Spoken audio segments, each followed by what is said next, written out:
Okay. Yeah, welcome everyone. Happy to see all of you here. And today we have pretty exciting topic to discuss related to hosting. For many of our viewers and listeners, hosting is something that helps to uh, provide an access to websites. And also we have one of our partners, Platform SH, one of the best cloud hosting providers in Drupal world.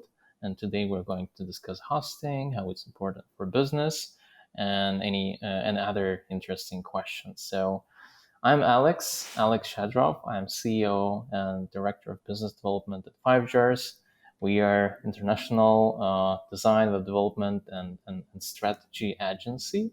I have pretty extensive experience in working with nonprofits, Stanford University, Teach for America, National World War II Museum, and lots of YMCAs across the country. And also, we have our friends from Platform SH on the call today, Greg and Corey, and I will let them to introduce themselves. Do you want to go first, Oh Corey, or you no, want me sir. to, By man? all means, after you. Oh, thank you. Thank you very much. My name is Greg Qualls. I am the Director of Revenue Enablement here at Platform SH. I have been in business development and business consulting for over 20 years, working with companies from small to enterprise, helping them understand their current strategies, processes, things around setting up systems and everything in place to better utilize what they have and be more productive as a business is concerned. Big way of saying I've done sales for like 20 years kind of thing.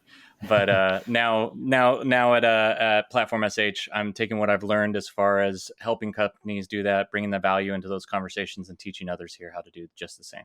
Yeah, and I'm Corey Dockendorf. I've been working in systems and software engineering for the better part of 20 plus years. I've worked at anything from large companies, small private companies, a little bit of aerospace thrown in there just for fun. I've held a variety of positions. I've been a cloud engineer, custom support, systems administration, pre-sales arc, training, software development, operate jack of all trades, master of most.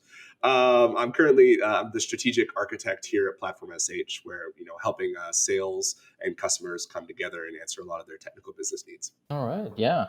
Thank you, and thank you for being available for that discussion right today because hosting is very important, and I think not everyone understands why hosting is really important for a business, right? And this is probably the opener for today's discussion. Just from your experience, how important is hosting for a business, right? And business owners, why should you really spend time selecting the right partner and right hosting and like amount of the hardware and memory and stuff like that? So it will be really great to learn from you guys based on your experience. Yeah, I mean the example that I like to talk to a lot of times with business owners as I interact with them is the concept of like we are now in a digital era that everybody's first impression of a business is no longer them walking into a brick and mortar location; it's now their website. And so, in the same sense as you wouldn't, want your physical location, your brick and mortar location to be run down, or maybe even looking pretty on the outside, but once you go in, the AC isn't working, so it's 80 degrees and the humidity's up, and they go into the bathroom and toilet paper's all over the place. It's not clean or anything like that. With a new modern era of the website really being the front door to your business, that's the first time that your customers are going to experience your business. And sometimes if you cheap out on that hosting, that's the infrastructure, that's the thing that's holding up your website. So if they show up and it's loading slowly, or that pages are broken because the infrastructure behind that isn't working properly, that's all related to the hosting side of things. And so as a business owner, it's something you have to think about. Is the same way as you would want your customer to have an amazing experience walking into your building, you have to put that same level of care, if not more so nowadays, into your website, because that's going to be their first impression, their first experience whenever they interact with you. Yeah, it sounds like 50% of the website success is hosting, right? Even if you can build a website, awesome website, it will be really fast, like super like accessible from like user experience, stuff like that. But if you're hosting, fails, then no one will see that website, Exactly. right? Yeah, and it's the hidden thing that nobody gets to see, right? Yes, So yes. it's not that thing that's big and flashy. Everybody thinks about the website looking and the design of it, which is great. But if they can't even access it, who cares? Yeah, right. That's Yeah, that makes sense. Yeah, and speaking of the business owners, right? There are certain types of hostings and hosting providers, and many of business owners and even our clients, they struggle a lot with like choosing the right setup. There are dedicated hostings, shared hostings, cloud hostings. So what's the difference between all of these types? I'm going to let Oh, the yeah. technical Okay. expert take this. So in this instance, you really have to figure out what's best for your company and where you need to be, right? With all the technologies and the way that everything is moving, we see a large shift into a public cloud configuration, such as the AWSs, the Azures, and the GCPs and whatnot, OVHs, and everything over there. And then you see this new dynamic where we're seeing a shift away from dedicated hosting, right? So no longer do we have to worry about the power cable being plugged in, the redundancy of a data center, correct? So people are getting away from that. We're also seeing more integrations with a lot of more SaaS opportunities and more software. So customers that want to integrate into those things, there's no longer did you go and install QuickBooks onto a dedicated server? What are you using today for your financial needs? And then there's certain things like compliances and certifications that really can determine a lot of where you're going to land as well, right? Does the proper cloud have exactly what you need? Are you going to do this as a homebrew and do a lot of dedicated configuration where you're going to handle a lot of that security? And then manpower, right? What do your developers look like? What does your DevOps look like? What does your workflow look like? And how does that integrate into whatever platform or whatever configuration that you're looking at? So that's very important as to what you're going to do and where you're going to put your website. Are you doing an e-commerce site? There's a lot of back end that needs to be looked at and how that's going to be handled and performance and who's going to take care of the tweaking and optimization, and then who's going to be liable when it's down, right? Is that going to be onto the provider itself? Is that going to be onto your team? So these are a lot of the things that when customers come out, they have to really analyze where they're going to move. We see a lot of people that just say, I'm going to go put myself in the public cloud because that's where all the cool kids are. But in all honesty, they may not be ready to do that. They may not be built for that. They may not have the proper workflow for that. And just trying to shove a square peg in a round hole is not going to resolve all of your issues. So some of those things have to be looked at by customers to determine where your hosting needs are going to fall and how you can accommodate whatever that hosting configuration is going to look like. Yeah. Typically, to piggyback on what Corey said, when I'm talking like business owners that hear like everything that Corey just said, and like they're like, I understood like 5 of those words. At least. Yeah, I really boil that down into kind of 3 options, and you'll see these words thrown around there. There's like an infrastructure as a service, there's platform as a service, and then there's software as a service. And when it comes to websites, infrastructure as a service, just like on your computer, you have an operating system, right? That you then install apps on top of. A infrastructure as a service, what they're going to do is they're going to give you managed services all the way up to an operating system level.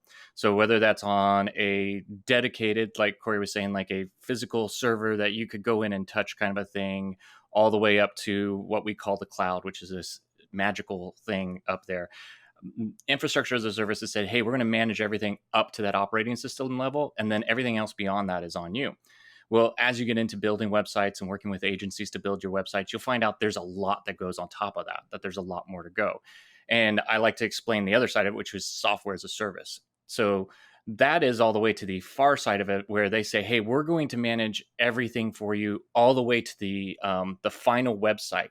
And so you're going to be able to do drag and drop. You're going to be able to do all those things. And that's where you get your Wix, your Squarespace. man, that just left me. Yeah, Squarespace. Those are your software as a service. Great if you just need a quick website to go up there and stuff like that, but there's no functional difference. And a lot of times they all look the same. If you want to add a new feature in there, if you want to do anything special, you can't. They're going to dictate 100% how the application works. So you have your infrastructure as a service, you have your software as a service, and in the middle is a platform as a service. And that's the idea, give you the flexibility and freedom to do both. That what they're doing is they're adding everything up to right before that application layer that's needed. So if there's additional services or technology. They're handling all that. They're helping your agency to be able to develop a lot easier, to have communication with you. That's really where that platform as a service world lives, is if you're needing something there, that's where we say to go look for hosting options that fit into the platform as a service. Now, inside that, there's all different sizes, makes, and models of it. But at least from a perspective of, because there can be so many options that you can just be bogged down and not even know what the next step is, that can be a lot of times the first determination of like, how much control and flexibility do I want on my website? And therefore, that's And where how we much go. can I handle Yeah. from a working perspective? Like, how much can my team take on? Right. That really is also another conversation, right? Mhm. If I have one developer and I'm like, all right, man, good luck. Hop in, start coding, and let's just hope it works out. Yeah. Yeah, usually from our experience, like software as a service or infrastructure as a service works for clients that have IT teams, Mhm. right? They have dedicated IT teams who can manage that, who can make like deployments, assign Sure. DNS, make updates to Linux and all of that stuff, like deploy containers and all that crazy stuff. But when it comes to just launching a website and really focusing only on web development, only on developing like additional value to the business to fulfill some business needs and meet objectives and build and new stuff like features, pages, blogs, then I think platform as a service might be a good choice. Uh, Yeah. A lot of the times, what I say in that to help make that decision is, what's the core competency of your Mhm. business? Like, what are you doing as a business? And if that isn't saying I build websites and do infrastructure as a service, like I'm a highly technical business and we do technology, then why are you putting a lot of manpower, effort, and focus into that? Like, even if it's like, oh, we don't build websites, we never do that, or we don't have anybody on our team that does that. Okay, then go work with an agency to do that. That's what their core competency is. They do it every single day, no matter how much you think you might have the experience in it. I used I had a guy say this phrase to me one time when I was on, and he's like, "Yeah, you guys might have experience, but we have Yeah. scars." And that's what it is, like working with an agency and with a platform as a service. Is as much as you could think you could go build this thing yourself and it would be amazing, that's great, you might have experience, but those companies have the scars. They've been through it multiple times a day, what would take you sometimes years to get to that level of experience of what they're dealing yeah, yeah, well said. Yeah, well, moving forward, let's say you're a business owner, right? You made the decision to go ahead with, let's say, platform as a service. What do you need to consider to choose the right partner? So, what are like, let's say, top five criterias that you have to keep in mind when you choose the partner? Ooh, I saw your face with. glow, Greg. I Wow. thought you got very excited. So I was like, oh, I'll let you go first, buddy. What are your top Let me, five? yeah. Ooh, um, uh, Okay, so I'll say it this way. Forrester has a methodology that they use to analyze businesses and whether to go with them. And they call it a total economic impact reports, is what they do. And they do it on a bunch of different businesses. And for them, they take into consideration four things. And so this would be the four things I would say. Is the first thing is they look at the total cost of ownership. And a lot of times we look at, oh, well, total cost of ownership, that's how much I'm invoiced each month. No, that's everything. That's part of it. But then it's everything beyond that of how much personnel do you need to run based upon that? That's going to cost on that. How much, maybe even as a CapEx, how much do I have to purchase equipment to make it all run around this? So you're looking at what are the financial impacts over the years of this, if you have depreciated assets or not, anything like that, that you're looking from a business perspective from a total cost. So there's that cost piece. Then there's the return on investment. That's your revenue piece of, if I invest in this, how much more revenue can I get coming back from it in the future? So what new features am I going to be able to do? What new lines of revenue can I bring in because I'm doing this? That's the next thing you're going to look at whenever you're looking for a platform as a service, is saying, hey, what kind of flexibility, flexibility, but what kind of things are we now going to be able to do that we haven't been able to do because of this platform that we chose, or even an agency, or anything you're doing inside the business? I'd say these are the things you think through. The third is flexibility, that they say is take into consideration. And flexibility is less about like, what can I do right now, but also thinking about what can I do 5 years from now? if I choose on this. And that's the unique thing whenever you actually start thinking of platforms as a service, is a lot of them out there are actually very niche in what they handle. And this is probably a big one that could run into problems for a lot of customers, is because they're so niche, you can only do maybe one or two things with them as far as a language, a technology, a content management system, whatever kind of application you're doing on there. Well, what happens 2 to 3 years down the road when all of a sudden you decide you want to do something different? You have another language or feature that you want to focus on. Well, because you've limited yourself in there, you now don't have that flexibility. So what companies give you that flexibility 4 or 5 years down the road? And then the fourth thing I would say would be they take into consideration is risk. What, because of this, are you putting up as a risk around that? So thinking about what are the risks involved with this, of saying, okay, because we chose this, we can't do these other things. Or because we do this, maybe it's a risk involved of like, maybe some of my developers won't be able to utilize this. Or maybe I don't, what if all of a sudden we choose this one thing and the main person I have on my team that understand this, what happens if they leave?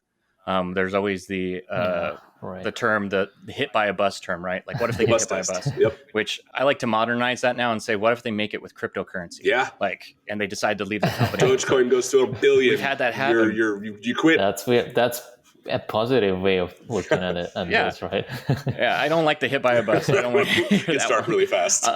So I would say those are kind of the top four from a business. The other thing is just like, who wants to work with you and thinks about putting their customer first? There's a lot about nowadays that I think when you get a business mindset, you can get into those things, which are, oh, these are all numbers on a page. But what about that cultural aspect, that ethereal piece that, hey, wow, we align as a culture between our two companies. And for that reason, I want to do business with people who do business the same way I do business.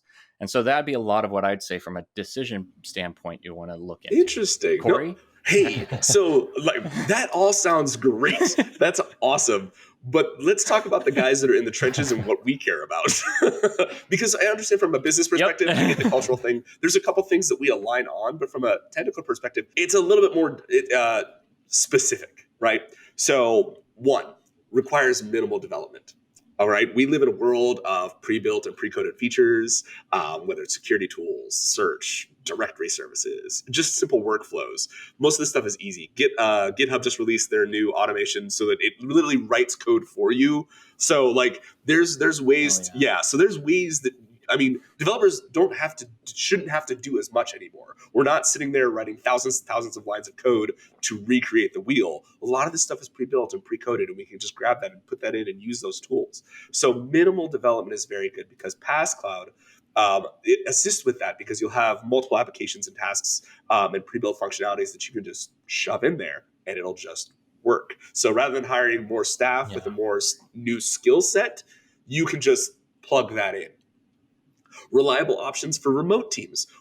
We live in a post-COVID world. I say post-COVID. We are in a COVID world still. Yeah. So, but with so reliable options for those teams. We are now working in a large remote infrastructure. So a lot more people are working remote. We have developers all over the world. You've got different talents or multiple agencies or different agencies. So I've got a guy over here working on something, a guy over here working on something. Having a PaaS gives you that ability because people can just access it from anywhere. You can be remote and still work in a workflow that still accommodates to a day-to-day being in an office and gain all of that as well. The most important advantage, prominent advantage, I would say, would be scalability.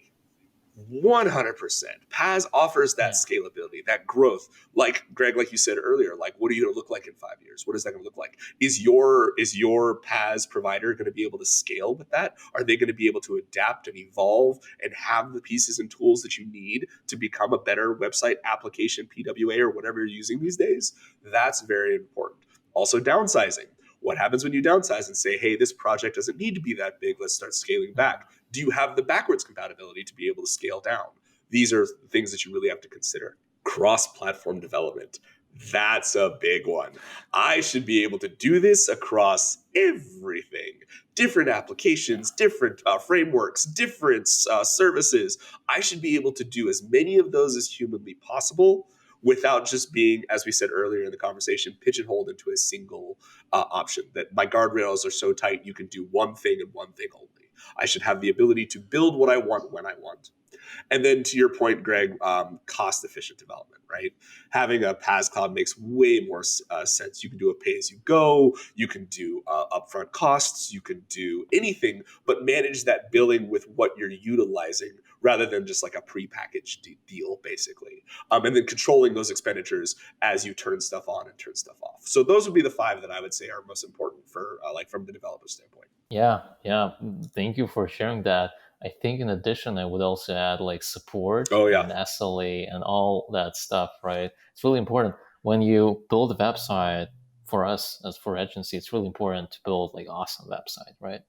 And we deploy it to hosting and have a hosting like a platform as a service, but then it all goes down and clients are really worried who will take care of our website if something goes wrong or if it goes down or something like that. So on top of these items that you guys mentioned, I would also add like support, SLA, response time from the support team, and just willingness to help you out, to help client out, and to fix whenever something goes wrong. I think that's also really important. Yeah. Yeah. Going back to my original analogy of like having that brick and mortar location, when your website's down, that's like somebody going like, I'm thinking of a local wing shop here in San Antonio called Wayne's Oh Wings. yes. And it's like, you're excited, you show up and all of a sudden the building's gone.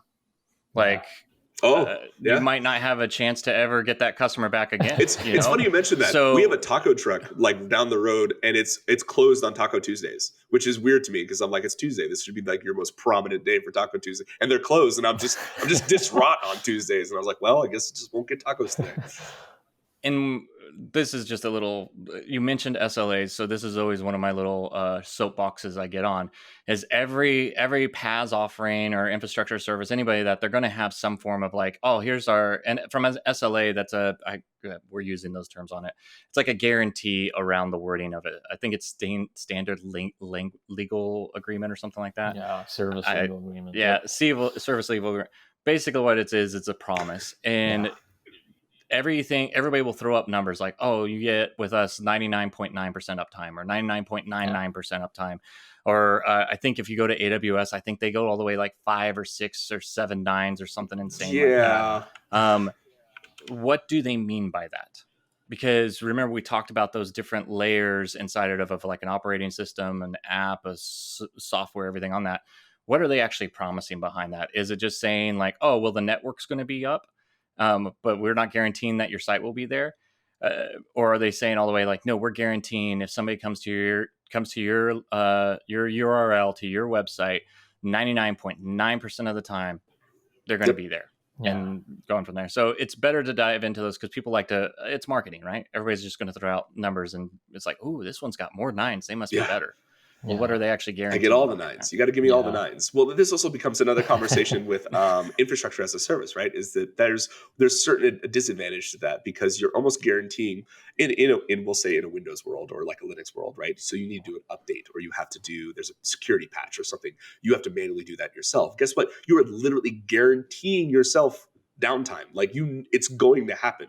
So then you now have to spend more money to accommodate to that downtime to create those extra nines. So now you're in a triple redundant system, a quadruple redundant system, a gigantic cluster, all this extra hardware just because you have to do a security patch. So that becomes more expensive, not as cost efficient. And that's really where like infrastructure starts, failing for most customers and doesn't seem to be an exact fit because having guaranteed downtime that is going to happen, or you put off long enough until you get attacked and then you patch it, you're still experiencing downtime no matter what. So really that becomes another thing that the PaaS availability can give you access to, that you can be on top of that and add that into your workflow and have much less downtime. Yeah. And downtime equals lost revenue. Right. Yeah. Yeah. It's that simple. Yeah. And it might happen at any level, right? The application itself might go down, like hosting the DNS servers. So it can go wrong at any level. And it's really important that all these teams who are responsible for certain tools, they have to be connected and they have to have that synergy in order to get website up as soon as possible, right? And fix that thing. So it's interesting that you say that because certain things, it's interesting because we live in a world today that people know names of certain services because of the downtime that's caused. i.e., I'll do just recent example, Oh yeah. Cloudflare. I have a 16-year-old Yeah. daughter. My 16-year-old daughter knows what Cloudflare is because when Cloudflare goes down, a service or a social service called Discord goes down. So when that happens and she's unable to talk to her friends on Discord, she's like, oh no, Cloudflare must be Yeah. down. And I'm sitting here in the room going, what? What world do we live in? But yeah, those are the things. So when those services go down, things that are out of your control, there's still Yeah. SLAs built around that. So there's still the things that there's so many different layers that can be broken by a simple service. So how do you resolve that? How do you make sure that you have the most optimized downtime? And when does something like that does happen, what are your alternatives? Yeah, that well said. Yeah, so that's why I basically added the Yeah, support for sure. as the last item to the list No, of all well these done. items that you mentioned. I love what we did there. We went from Greg, like very high level of thinking of like something a CEO would want to see on a piece of paper, all the way to like, hey, is the site up? Is it broken? Like what happened? all those things you need to Absolutely. think about. Yeah. So getting back to, let's say, our like business owner, right, who would like to decide which hosting they would like to have their website on. And as an agency, we know that there are different types of the hostings, right? The classic types, right? Shared hosting, VPS, dedicated hosting, and cloud hosting. So can you elaborate a little bit more? What's the difference, again, from your perspective and from Platform SH perspective, and how to make a decision whether like shared hosting is suitable for you, or you would rather go with dedicated or cloud hosting? And that's a pretty broad topic. It's broad. I know, but you know what? Yeah. All the hostings. We're just put all the hostings in place. Yeah. Okay, so let's start with what shared hosting is, and Corey, you can correct me. We can just use use the hotel analysis. Oh yeah, that's perfect. Go for it. So shared hosting is basically a hotel, right? So what it is here is your infrastructure. It's a gigantic hotel, and you rent rooms to people. And these rooms can have whatever you want inside of it, right? They can be little escape rooms. They can do whatever. They can have little applications, websites, whatever you want to build in there. But that's the room that you're in. If you need to expand the room, you can get bigger rooms. You can get smaller rooms, depending. Not all of those rooms are on at the same time. So sometimes some people come in and check in, they check out. Someone says, I don't want to use shared hosting. They're out. There's vacancies based off of a bunch of resources, right? A group of resources. So it is a hotel. Now, with hotels, you can get what we call noisy neighbors. Neighbors that cause disruption. Neighbors that cause issues happening. They're banging on your walls, loud music, which is causing disruption because you can't sleep or your application cannot work properly. So with that, you don't have a choice. You can try and move rooms. You can try and shift rooms to get farther away from that noisy neighbor, but that's a lot more work on your part, and that requires some changes that need to happen. So whenever I think of shared hosting, I'm always like, those are the disadvantages and advantages. Yes, you can go in, you can make a bigger room, you can move into a smaller room, you can pick your stuff up and take your toys and go home. That's perfectly fine. But you also have to understand you're sharing a building or resources with other individuals. And when those individuals are perhaps attacked by a DDoS, that can affect the performance because you're still on the same resources or in the same hotel. So that's how I usually compare shared hosting usually. What was the other one? Dedicated? Perfect. Yeah. Dedicated would be kind of what I talk about, brick and mortar. You have your own house, but with the same functionality of like owning your own house. If something goes wrong, you're having to fix it and you're having to take care of it. You have to worry about everything yourself. So security wise, you're having to make sure everything's safe. The doors are locked at the right places and the right times. The windows are all locked or unlocked if you want a breeze coming through, whatever it is. So from a dedicated standpoint, you get a lot more versatility in the fact of choosing what you want to do with it. But at the end of the day, you've got to manage a lot of it. And if you want to have some of the more additional features that you would have for, like we've talked about uptime there, it's that same thing of like, oh, if this house goes down, do I have another backup house ready to go? All right. Do we not all have backup houses? Do we not have backup? I have 3 houses side by side, and they're all connected water and power. So I just jump from house to house. Is that not a thing? Yeah, and they are all the same. Yeah, they are exactly the same furniture, same painting, exactly 100%. The same. Yeah, nothing changes. Hey, I say it every single day. Every analogy breaks down at a certain point. So but it's true. You have to mix them together. It's true. So. Yeah. Well, and that's what people do. And as weird as that sounds like in a real world sense, to some extent, it almost feels weird in a dedicated sense because there are other options, which would be the Yep. cloud. And I'll let Corey try to explain the cloud with an analogy here too. Ooh. So the cloud. I know. I've never tried to explain the cloud based upon a house I analogy. was trying to think of one that I could use. Here, I was like, no. you know what? Do you got one? This is going to be dumb. This is a corny, dumb one. Think of your cloud as a magic genie. Okay. Oh no, I'm in. And- Hold on. Go ahead. You like Yeah, this? That at any moment you wish for, hey, I wish for a house this size. You get, boom, it's there. It's ready to go. I wish this house was bigger. It gets bigger. I wish this house was smaller. It gets smaller. Wow. I wish I had 3 houses. You have 3 houses. I wish this house was laid out this way. Boom, it's done. That's the cloud. It's this magic genie from a hosting perspective that immediately you can get anything you want in that moment to adjust with it. But just the same problems you might have with the house, the physical house part of it, you could probably run into those with the cloud as well.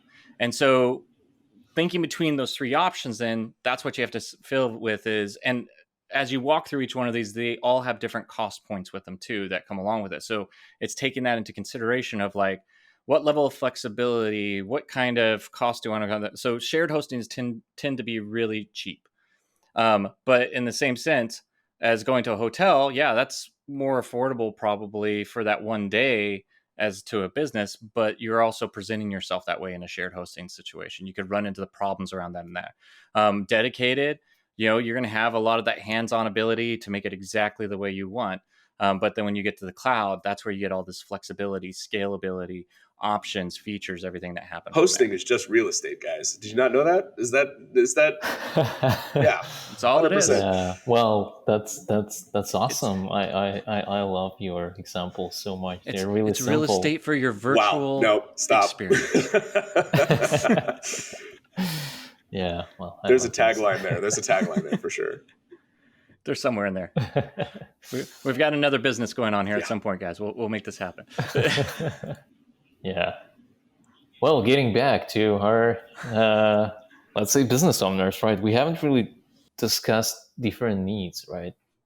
And let's talk a little bit about like different industries, certain types of the hostings, and what they really need to keep in mind while they are thinking about like their products or their organizations, as well as the hosting for their, usually it's a marketing website, right? But just for websites. So marketing, you want to do marketing, Greg? So here's the thing is that it all depends on how you're going to do your site, right? So are we doing something simple like a static site or like a simple front end versus a back end, right? Are we doing something easy? Or are we doing something that's going to require a lot of logged in users, a lot of users that are going to have access to it from an internal perspective? Like you're not really getting hit from the outside. You just have specific users accessing it. PWA applications, right? Anything, we live in a mobile world, right? So is it mobile efficient? Is it image efficient? Are we large pictures? Are we e-commerce? E-commerce is another thing. Again, back to the brick and mortar conversation. So many customers are moving into that space now and getting away from just having that brick and mortar store and doing everything online. And for the people that are not on Amazon, for the people that are not on AWS and trying to build their own thing and integrating different systems and compliances, those customers, there's a lot more that you have to think about there from the e-commerce perspective, like personal PII information, right? PCI compliance and all those things to make sure that you're keeping your users' data safe. Static sites aren't too bad. You just want to have a static site up. You want to update it every now and then. You got a blog post. You got a bunch of pictures. There's a new sale, or there's just a bunch of new imagery that's happening. That's a much more low key site that you can work on, and may just direct you to other sites or may just direct you to other opportunities or properties that a customer may have. And then just having really dynamic sites, right? Sites that are moving and constantly changing all the time. These are more resource intensive. So although it's just a site that has a bunch of pictures and flashes and imagery changing constantly, data is consistently moving, all those things happen, you have to consider that's going to be very resource intensive. So where are you going to land at that point? What are you going to put behind it? What is the infrastructure going to look like? Are you using GeForce cards in the back end that you need to have dedicated equipment, that you have to have incredibly high profile to keep it up and running? Or is it just something simple that's just a Flash page or Flash? We don't speak of Flash anymore. I'm sorry, but just as a simple like we don't speak of Flash anymore. Um, but things like that from like a video perspective. Are you doing a lot of video? Where is that video coming from? Are you ingesting it from like a Vimeo or a different service or social media at this point, whether it's TikTok or Twitter or whatever new finagled thing Mark Zuckerberg is making? So those are really like the things that we see, and then we see how those different groups or how different groups fall in those. Like we see a lot of like higher education. Higher education does a lot of static things, but they also have lots and lots of like small little websites, whether they're associated with a specific school department or whether it's a bunch of students that are working on something. These things aren't maintained very well. They're not very up to date. They're not using the latest and greatest. They're probably something that somebody built back in the day on MySpace and then they moved it over to like a WordPress site that's older than dirt, but nobody's had the time to really update it. So then you have this. What do you do with that? You need it because it's got so much data on it. It's static and you've always been using it, but you got to put it somewhere. Do you put that on AWS hosting? Do you put that on an entire dedicated server for this one little tiny rinky-dink thing that somebody made? These are the things you have to consider. Again, it goes back to that cost efficiency conversation of where am I putting this? So with a PaaS on these different like configurations for the higher ed education, you can see they have the ability to put these in scale accordingly. You can have some small ones here, some big ones over here, some heavy hitters here, but also have like a single pane of glass, right? You can have in a PaaS all of those pieces and parts in different configurations, but all in just one place. Rather than having, I have a little bit over here in my cloud hosting, I have a little over here in Azure, some in AWS, I have some kicked over in a server somewhere in the back of my closet. Like you have everything and you have that governance. So higher education is really big on that. E-commerce, we see everything, whether it's Adobe e-commerce or whatever e-commerce platform people are using these days, or people that don't even do that are just build out a simple site that generates a lot of traffic and they're using Shopify in the back end, right? Like I don't want to even handle it. I'm just going to use this SaaS configuration and let them handle that. And them, again, back to that uptime conversation, they can handle the PII. They can handle all of that PCI complexity. I just want to put pictures on a page and say, here, go here if you want to buy the thing, and then handle stock management, everything like that. So those are things. Yeah. What does that integrate with? Do I need to have a dedicated configuration for that? Am I using AWS? What does that look like for APIs? There's things that you have to consider. So e-commerce is another one of those departments that really handles pieces like that. And then the higher performant sites, those media sites, right? The NBCs of the world, the CBSs of the world, those that have constant we're generating constant media. We're always updating. Every week's got a new show. We have to get this new video up. We got to link in. Those are very resource intensive. So we need to make sure that whatever that's going to be on, maybe it's split in half. Maybe you have a large front end or a small front end and a very large back end. Those are the things that you have to consider as well. Is that what does that look like on a dedicated configuration? Do I have a smaller server and a big server, and then I have those connected together? What's the latency look like? On a PaaS configuration, am I just using smaller containers in the front, using bigger containers in the back? How does that work? Can I scale the front versus the back? How does that work? And then a cloud configuration. We're going to build it on AWS with an M12 or M2, whatever their CDE, I'd like to buy a vowel, whatever they call their new container configuration. And then are you using CloudFront in front of it? Are you using all the additional resources that AWS has? Do you have a resource in-house that has any familiarity with AWS and their hundreds of services, right? Or do you have an Azure guy? Let's use the Azure guy, right? These are the things that you have to consider. So so we have the e-commerce piece, the higher education piece. We have these different people or these different customers from different walks of life that each platform or each infrastructure or service will require some sort of double take. PaaS seems to become one of the more flexible ones for each of them, right? It still can accommodate to each of them and give them more flexibility depending, again, on their skill set. Or if you have an agency that's like, hey, I can use this PaaS and I can do what you want, and this is how it's going to be broken up and separated, that's awesome. Rather than finding like a specialist, what like we like to call it, like I have to have an AWS guy, or I have to have a VMware server guy, or a Hyper-V Windows guy. Like you have to think about those things ahead of time and what your talent pool looks like. I'll break it down into 6 I saw you taking notes, so I'm very excited about this. I know. I was planning all this. I'm not going to say 6 questions. I would say starting off, is one of the questions you need to ask yourself is how much of my business is going to be in the digital ecosystem. So is this just a, like you said, just a site that is there that basically has my address and a phone number so that they know how to get a hold of me, and that's it? All the way up to, no, my business is 100% digital. I don't have any physical location. We're all remote, everything on that. There's nothing about us that is ever going to be physical about it. And then you have your variation between that. That's going to be one of your first questions, because that's going to help you prioritize then which options you go from there. Now, second thing I'd say is the first kind of question you might ask, because this has been around a while and the words are still out there, is kind of this definition between shared, dedicated, or cloud. Which option do I want to go with between those three? And it's not asked that much anymore, because cloud is pretty much the option moving forward. And here's why. I would only use a shared option for personal sites, because of the noisy neighbor, the reputation of them, everything involved in that. And that can just run into problems. That's just where it is. There's just too much of problems that can run into a shared site. If this is something that is going to be connected to your business, remember, anything from here, this is going to be their first experience with your business. And so if that's a bad experience, that can lead to lost revenue. And we don't want to do that. So might as well look at the other options. Dedicated. Dedicated is this, you can look up the physical server and you have options on it. It's that house on it.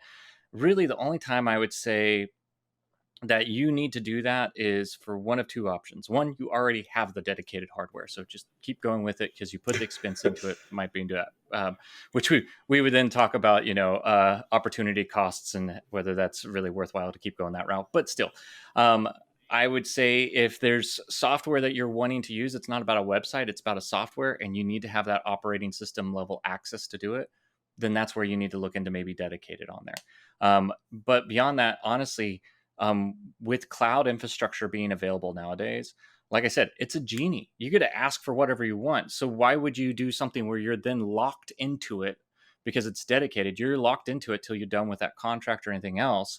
So why would I do that whenever I have a genie over here and I can make wishes every single day with what I want? So that's why I'd say, like, baseline probably is going to be cloud that you're looking into. So then your next thing is, okay, what flavor of cloud am I looking for at that point? And that's where it goes, like, well, that's your infrastructure PaaS, or your infrastructure as a service PaaS, and then your SaaS offerings. That's then the next question there of going, okay, infrastructure as a service, kind of the same thing. Do I need to have operating system level access? Whatever we're doing, whatever my developers are doing, they need to be able to get into that operating system and be able to install things into that operating system. That's only going to happen if you're on the infrastructure as a service. With any PaaS offering, there's going to be limited access to that because of what's happening around there, but there's also a lot of flexibility around it. But maybe it's all the way on the side of, like, well, I just need something that I know is going to be up, but I don't have developers. I don't have the money for an agency. We're not at that place in our business, but I need a website that's up. That's whenever you can look at those SaaS offerings, those software as a service offerings that we mentioned, the big ones that are out there. I don't want to mention any more names so that we, don't have somebody come back or they don't start showing ads on the YouTube for this. But all that to say is, if you want to do anything where your site, going back to that original footprint, like, question of, like, how much am I going to be in the digital? If it's going to be anything where that's at least, beyond 30% of what your business is done in that digital world, I would say you need to be looking at a platform as a service, because that is going to give you, maybe right now it's like, well, I don't need that much flexibility and options. Well, you might need it 3 years from now, and say, well, why wouldn't I just change in 3 years? Well, it works now and it will work later too. So rather than having to put money into something that then you leave, you're putting money into an ecosystem that everybody gets used to, they understand. And as a system and process guy, that's huge.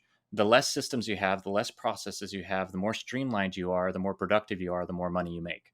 And so for me, that's why I point to a platform as a service moving forward on that. Yeah, are there any like additional tools that you have to consider while you're thinking about like performance, security, scalability, and management, right? And the reason why I asked this because, right, there is a CDNs. Not everyone understands what is that, but it huge add-on to the performance, right? You still have a website, it's hosted on the platform as a service. But then it goes down whenever someone opens the website from Philadelphia, like images are served from Philadelphia, but from when you open the website in Los Angeles, so it will be served from like closer data center to Los Angeles. And are there anything in addition to website hosted on a platform as a service, like beyond just like CDN and all of these tools that can be connected, right, to the hosting? Greg, you're smiling. So like, what? No, what? You go first. I went first last time. I'm smiling because I know I was going to make you go first. That's why. First. No, there's absolutely nothing. There are no extra services you get. You get absolutely nothing. No. Things to consider, right? We live in a world where performance is key. And measuring that performance is key. So one of the things that you have to think about is performance monitoring, right? What are you looking at to have on top of your application? Not the resources associated with whatever you're using, but the actual application. What are you using? How is it optimized? If something's broken in there, and can I fix it? How can I get to it? There you see different services out there all the time. As a platform, we have Blackfire IO, if those are familiar with that one, which is an application performance monitor as well as a profiler, which is really helpful. There are people that are using New Relic. There are people that are using any of these different services in front of it. We leverage Fastly here. Some people use Fastly. Some people use, I don't know, some people use Cloudflare if they want. We just talked about that, but let it go. But you can have all these pieces and parts on top of what you have. And that's the thing, is that it goes back to that skill set thing, right? Okay, great. I have somebody. So I'm building, just for example, we'll just use a very small Drupal site. I'm using Drupal 9. It's the latest and greatest. It's really cool. I'm really excited. It's my food site. I'm promoting my food in my new cookbook. Super great. But now I have a developer building on that, but I need the developer to also manage the performance of that site and making sure everything's working. But I also need him to manage the CDN and how is it working. Great. Is he good with, is he good with Fastly? Is he good with this? Is he good with that? Can he use these tools? Can he use these extra features? Yes or no? Maybe. Do I need to do different skill set for that? Do I need a different person? Or do I find a service that comes included and comes supported and comes the all-inclusive package, basically, that when I have a question or I have a concern, I can reach out to whoever my hosting provider is and then ask them for the support, not only for my application and where it's hosted on the infrastructure side, but also the stuff at the edge layer, right? What else is being included? What other services are being included? Can I get support around those as well? Because it's one thing to put it in place. It's one thing to actually utilize it and make sure that it gives you benefit for your application or your PWA or whatever you're working on today. Spot on. Only thing I'll add to that is, you mentioned it, is security. Oh yeah, that one too. That's a good one. Yeah. Just in the same sense, I love that we're talking real estate today. You wouldn't just leave, your business with all your assets inside of it just wide open, windows open, everything like that. You got to think about the security around that.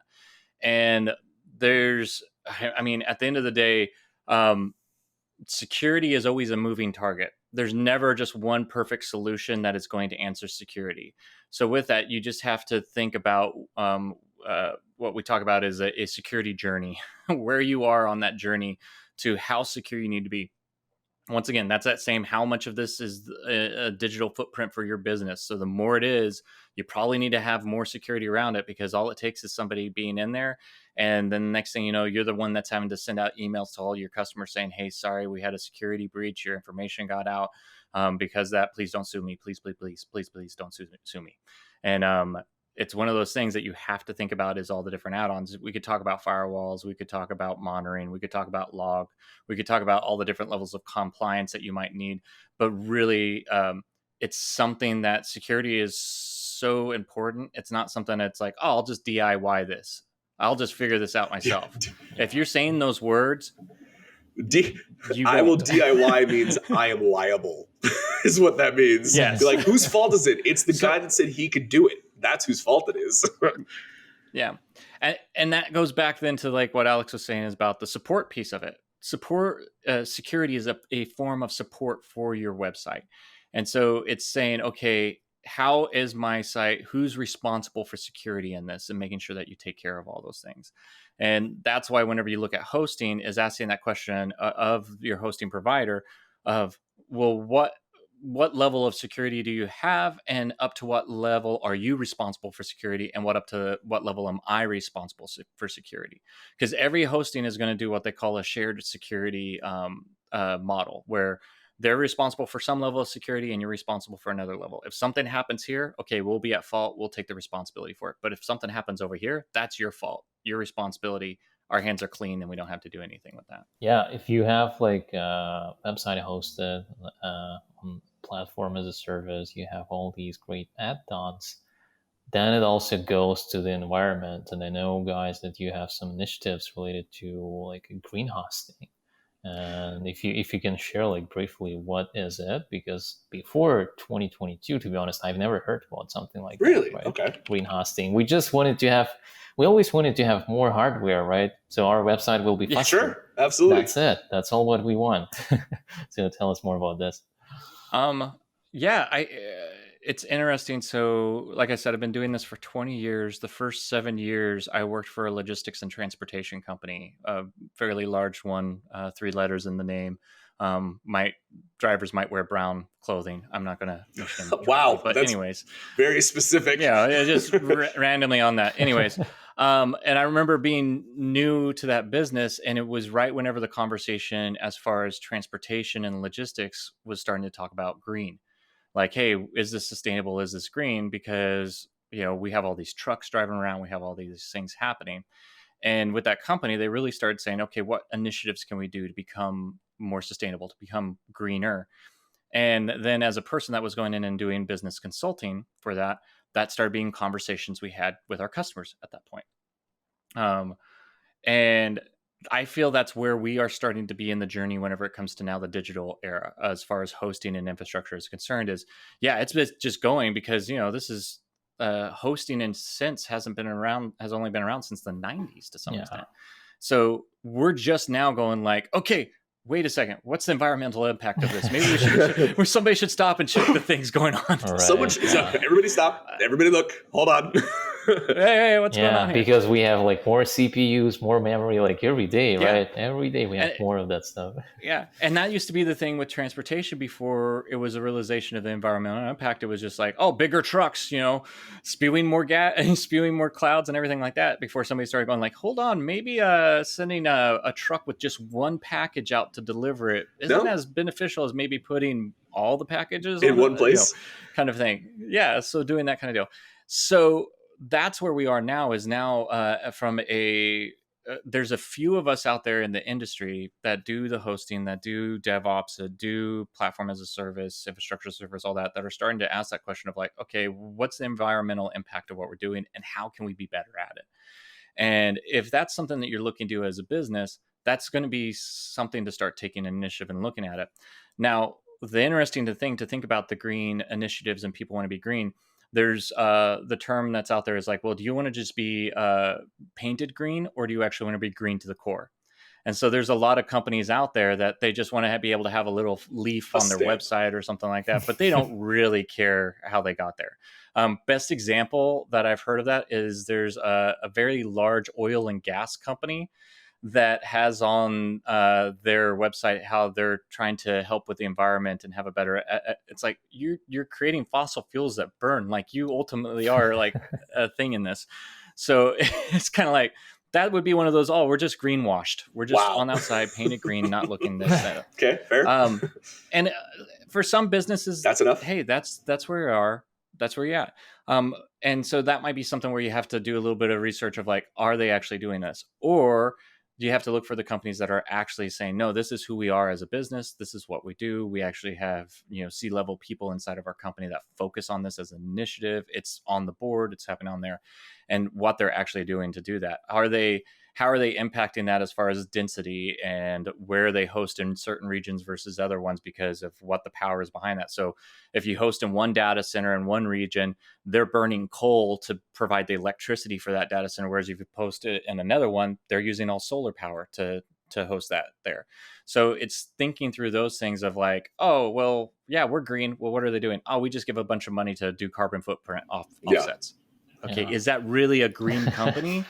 Or are they actually doing things to actually say, hey, yeah, we could just spend a lot of money on this, or we could actually change the way we do Exactly. business and change the way we use our technology and actually have an impact on the environment. And visibility on all of Yeah. that. That's another big thing, right? So we always, you see, Yeah. like, we can talk about infrastructure as a service, right?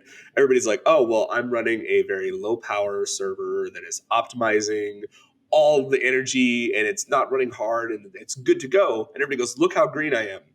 Well, nobody talked about the previous part, how that was put together, how that was built. Where did that come from? What factory was running? How many is that pumping out a day?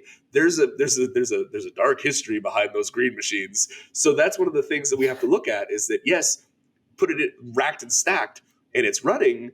Yes, it is green, but how did you get there? So one of the things we do here at Platform, which I love, is that if you ever log in on our console, we actually show you the carbon intensity of the actual underlying electricity grid for cloud regions, AWS, GCP, Azure. You can literally go in there and That's great. see what that footprint looks like. So if you're really, really focused on what that needs to be and what that green hosting looks like, and wants that transparency, you can go and say, hey, we can be in this region and use this much power and this much kilowatts and really push our green story. So that visibility and that transparency is one of the things that a platform is really big on, and trying to really give you the option to choose a region with the lowest carbon intensity. Yeah. Yeah. It's interesting because we rolled that out recently, and we'll have customers ask like, "Oh, so does this mean I'm green?" It's like, no, but you have, and we don't. That's up to you to decide if you want to say that. But what we are giving you is visibility to see what the Sure. impact of your hosting is right now, And make the choice. and then you can make the choice. and make the choice. Yeah. And we might be able to make recommendations for you of saying, hey, yeah, if you host in this region, you can see from the transparency how much energy you're utilizing. But if you host over here, you can see that's lower, and we'll give you the option. Like, we're not going to sit here and blend there, but we're at least putting that kind of level towards it of trying to give our customers that option. And it's not a milestone, right? You cannot be like becoming green like tomorrow or in a few hours. It's the process. You will be always having some issues, but you have to lean towards being more friendly to the environment. The process. You will never reach the end. Right? Absolutely. Just optimize and optimize your environments. You can certainly try. Yeah. So last question. Getting back to the beginning of our conversation related to budgets, and this is very broad topic, but we have it as the last topic, right, to wrap up. Okay. So you mentioned, like, whenever you consider the hosting, you have to take into account cost of ownership, not only hosting costs, right, but also cost of ownership. So yeah, Corey and Greg, if you can just summarize your recommendations in regards to like considering different budgets, because whenever clients are coming to FiveJars, and if they hosted their websites on shared hosting, they expect that they will pay like a couple of $100s for large enterprise website, right? So your recommendations and your feedback on the budgets for hosting. Yeah. Here's what I'd say. In that same sense of the jump in price from renting a hotel room to paying for a brick and mortar site, that's the jump you're going to expect. But once again, I'll go back to that. When you're dealing with that shared hosting, yeah, it looks very beneficial. It's cheap. But that's your business. That's your first experience for your customer. That's the first thing they're interacting with. And when we say hotel room, don't try to convert that in your head to like, oh, a shared office space. No, we're talking like hotel room here. Yeah. This is, you never know. You could have the guy next door to you all of a sudden start like, it's not like, oh, I'm in my business and they're in a business there. No, it's a hotel room. So they could start blaring their music at 3 a.m. in the morning while you're trying to get some sleep or something. So it's going to impact your business that way. It could be down. It could be closed. They could come in and say, hey, guys, we're going to remodel this entire floor. You got to move. And all of a sudden you're having to do that on a Saturday when you didn't expect it, kind of a thing. So you get what you pay for. And so when you're paying for that shared hosting, you're going to run into so many headaches. You're going to run into possible security breaches and situations around that can happen. I've had it on personal sites that are in shared hosting happen on 3 different occasions. You run into those problems when you're on shared hosting. Whenever you then go up into anything we talked about there, dedicated cloud, infrastructure as a service, PaaS, ultimately SaaS offerings, you understand at that point, that's when you're starting to actually move into that business grade options there. And anything that's, business grade, enterprise grade, those kinds of levels of there's going to be an associated cost with it. But you have to understand, in the same sense of what you would pay for a good quality employee and what that good quality employee is going to bring to your business in returned revenue, that's what you can get from a good hosting Yeah. solution that's going to meet those needs. Well said. Well, thank you so much for sharing your experience. I think, yeah, thank you, gentlemen, for a wonderful conversation. I learned a lot about hosting, and I will, starting from today, I will always use the analogy with hotels and homes and all this stuff whenever I explain like hosting, cloud hostings, dedicated hostings. I love this. Awesome. So, Awesome. yeah, thank you so much. Thank you so much. We appreciate the time. Well, thank you so much too. All right.